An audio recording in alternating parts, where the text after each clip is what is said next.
Good afternoon, ladies and gentlemen, and welcome to another episode of the Daily Friend Wrap. I'm your host, Nicholas Lorimer, today joined by Chris Hattingh. Apologies once again, my webcam is still not working, but let that not stop us discussing the news. And the first thing we're going to talk about is what I would call probably part of South Africa's biggest problem, and that is how many South Africans are simply without hope of a better future, trapped in poverty. And the stat we're going to be discussing today is that apparently in September of this year, more than 17 million South Africans have applied for the Social Relief of Distress grant. This is a grant that gives people 370 Rand a month and is meant for people who are do not have any other source of income. Now, not every single one of these people will be granted the grant. Currently, about 7.5 million people have received the SRD grant. However, this is a significant increase of about 3 million more people than were applying for the grant at the same time 2 years ago. About a quarter of Social Relief of Distress grant applicants in September have applied for the grant for the first time. KZN is where most of the applicants come from, followed by Gauteng, with Limpopo in third place. About 1.2 million of these applicants have no formal schooling. However, about half of the applicants have finished matric. And in fact, about 1 million of them have a tertiary qualification, which is very disturbing because those are people who should definitely be able to find a job, even in our difficult unemployment situation. But more than half of all applicants have never been employed, and a total of around 5 million, just under 5 million, have been working for 1 year or less. 384,000 currently have jobs, but they probably won't qualify because you need to have no other source of income to qualify for the grant. At the same time, the South African Social Security Agency has increased social grants by 10 Rand in October. So old age grants will go from 2,180 Rand per month to 2,190 Rand per month. And this is pretty much across the board. So it's extremely depressing because, even if firstly, most South Africans now are going to be, or a very large percentage of South Africans are going to be living on essentially 370 Rand a month. And even if you're getting one of the larger grants, like the disability grant, the war veterans grant, the old age grant, that's about 2,000 Rand a month. You have almost no chance of being able to improve your life for you and your children if you're receiving that kind of money. And it reminds us that the big problem in South Africa is we just need more jobs. And with 40% unemployment, this just isn't sustainable. What do you make of all this, Chris? Yeah, so two things to keep in mind here, I think. It's one thing to want some form of social welfare assistance, protection, should people either fall out of employment or, given the country's history and trajectory and the policies implemented by governments before 1994, the impact of those. It's one thing to try and mitigate and deal with some of those consequences and impacts to an extent, but overall, if you don't have a growing economy, more investment, more people in formal employment opportunities, you can have all the different forms of grants that you want, but it just becomes such a constraining system, I think, for the sort of incentives that it creates. But also, secondly, the pressures on the government, the pressures on ever fewer businesses to try and prop up that government in the form of tax revenues. When there isn't that real economic growth, this sort of thing, I think, very much becomes unsustainable. And it's also not, I don't think it should be the kind of society that you strive towards, where the state, the sort of whole cradle to grave idea, where the best that you think people deserve and should get is a 10 Rand increase in the grant that they receive, that you don't see more in people's dignity and agency than just that. So two numbers to keep in mind here. Before the pandemic, you had less than 12 million people employed in South Africa. And as of 2024, it's still less than 12 million. So there's been a bounce back. But never mind the social grant picture, but our formal employment and the jobs being created because of the wrong policies and ideas, that's not taking place. So I think vital to keep that in consideration. And secondly, if you look at how 95% of all personal income tax is paid by just 30% of taxpayers, what happens when you implement even more perverse policies that either drive people out of the country or make it more difficult for them to remain in employment? What does that mean for this overall relationship between the state and citizens, where the state wants to provide these services in the form of things like welfare and grants, but there's just not the tax base supporting it because you aren't encouraging wealth creation, wealth formation, business creation, etc., etc. So these latest numbers, sort of really highlight, concretize the state of play at the moment and make clear that the government of national unity, if it really wants to put South Africa on a different trajectory, needs to make some potentially politically very difficult decisions. Exactly. Without economic growth, we can say that the GNU has failed. And with economic growth, we can say that it's succeeded. And that's, I think, the main yardstick by which all of this should be measured. Okay, let's go on to our next story. And this is expanding on the Social Research Foundation's polling that was talked about in media yesterday. We've now got our hands on all of it. The sort of top line numbers for political party support are that the ANC is on 45% support, the DA on 24%, the MK party on 12%, the EFF down to 6%, which we discussed yesterday, the IFP on 5%, the Patriotic Alliance on 4%. So that's quite interesting. But I actually wanted to dive into some of the other questions asked by the same survey, which was looking at what people's responses were towards the government of national unity.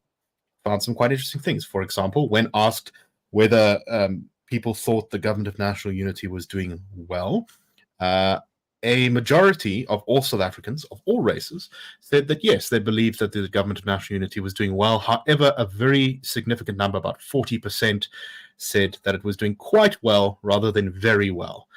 So there's still, I think, a little bit of tentative sort of enthusiasm here. People think that it's going okay, but not brilliantly. This includes 37% of black voters, 37% of colored voters, of South Africans rather, not voters, 21% of Indian South Africans, and 61% of white South Africans. The ANC similarly also received around around 60% support for how it was doing in the government of national unity. The DA also around the same level, slightly lower. And a majority of people, close to 60%, believe that ultimately the government of national unity would succeed rather than fail.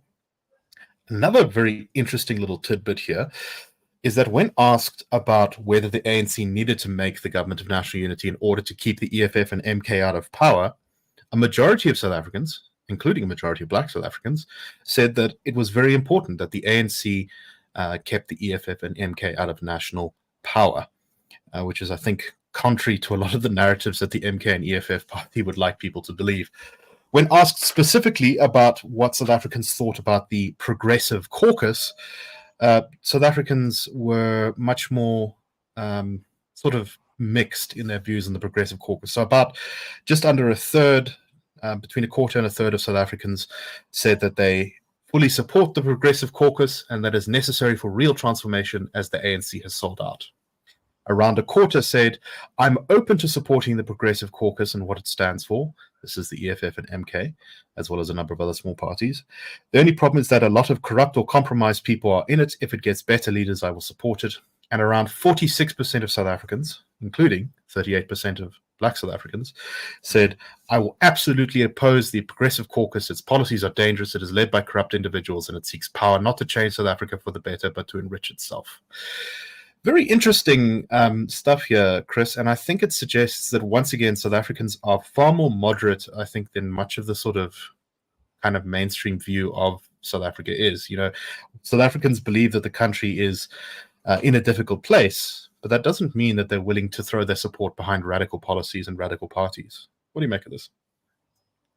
And important to mention that might not always be the case going forward. So for the government of national unity, can it now take advantage still of that sort of outlook on the part of the majority of South Africans who want the government to function, who want safe environments for themselves, for their families, for their children, who want their children to grow up in a prosperous country, who want things like quality education for their children, quality healthcare, not things like the NHI, not wanting to nuke the constitution, as some would try and lead the populace to believe will solve all the country's problems.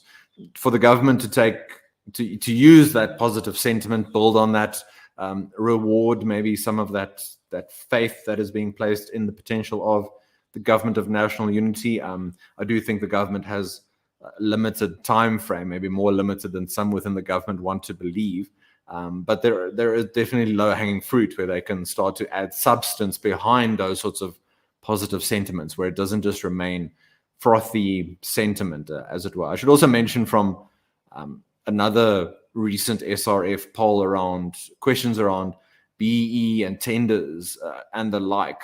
One of the questions asked, which statement do you agree with? A future coalition government makes race-based procurement rules stricter so that only Black-owned companies can win government tenders, or a future coalition government gets rid of race-based procurement policies in the public service so that all tenders are issued only on merit.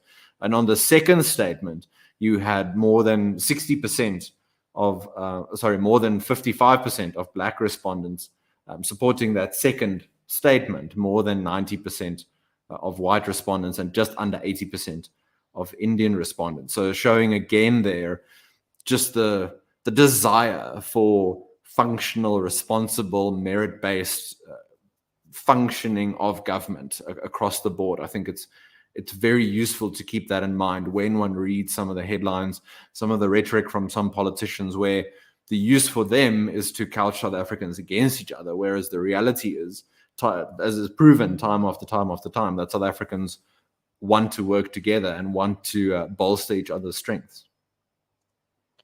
I think, however, the very big concern here, which was raised, I think, by our former boss, Frans Cronje, who is the head of the Social Research Foundation, is that this is not all a done deal. I mean, nothing in politics is, but specifically this, which is that if you look at the number of people who either support the Progressive Caucus, that is the MK and EFF, or are at least open to supporting it if it got better leaders, that's actually a majority of people. Now, whether better leaders are there to be had, I think is actually something you can really say that is probably not true. However, I think that shows that there are quite a few people who are at least open to being persuaded to vote for radical policies, even if they're not willing to do it yet. And that is exactly why the GNU has to succeed if it wants the country to not go down the path of Venezuela or Zimbabwe or these other places. Any final thoughts? And I guess the longer the status quo persists, and the status quo being low levels of investment, high levels of unemployment, especially youth unemployment, low levels of job creation and business formation, the longer that status quo persists, the more appealing, more radical ideas become. Whether those ideas actually fix anything or not, it's a different question, but it's more about that you want someone who, quote unquote, is a person of action, who shakes things up, who doesn't operate as a normal politician does, because those normal politicians have time after time placed you in the situation where you, your family, your children, maybe your prospects haven't improved. So then you become more open and receptive to more radical, relatively more populist ideas and quote unquote proposed solutions. And I think that undercurrent is solidifying maybe in some areas in South Africa, and we're seeing it in sub-Saharan Africa as well. And I think this is a good contrasting story to have with our first one about the level of dependence on social grants, because that's exactly the kind of thing that may eventually change the country's politics in a way that would be very disastrous than even some of the bad policies we've had over the last 20 years or so. Okay, thank you very much for listening. We hope you found the show interesting. We will be back tomorrow with the Daily Friend Show. Cheers, everyone. That's a wrap. The Daily Friend Show and the Daily Friend are a project of the Institute of Race Relations, the IRR. The IRR is a think tank which was founded in 1929 to study race relations in South Africa and works to change government policy to improve race relations through non-racialism and to ensure the prosperity of all South Africans. If you like our work and would like to support us, please go to irr.org.za and click Support the IRR. Or you can go to thedailyfriend.co.za and click the Fund Us